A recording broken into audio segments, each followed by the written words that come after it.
Here's how to embroider a flower on my Super Bloom Beanie knitting pattern. I'm going to use some scrap yarn here. I'm using Malabrigo Rasta. It's a super bulky weight, and I just have some random little balls from my stash. You only need a couple yards total for the whole pattern. So I'm threading my darning needle and deciding where I want the flower, and I'm going to center it on this stitch here. So what I need to do is come up through from the inside of the hat and pull the needle through. I've got a pretty long tail on both sides of the yarn, but I'm basically going to pull through all of the yarn that I need for the whole flower, and then I'm putting the needle back through that same hole.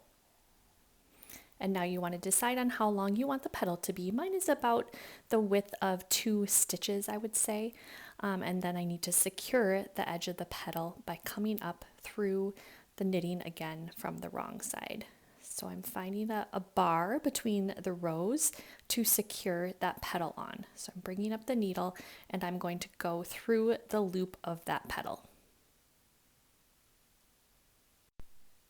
Once I go through that loop, I'm going to secure it by going down on the other side of that bar that I chose to secure the petal on. So as you can see, I'm going on the bottom side of that bar now and pulling my yarn through to the wrong side. So for the next petal, in this case, I'm making 5, but for the next one and all other petals, I'm coming up through that same hole that I began with.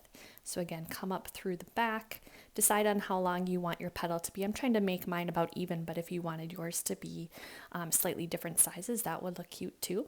And then I will secure it again around another bar between the rows of my knitting.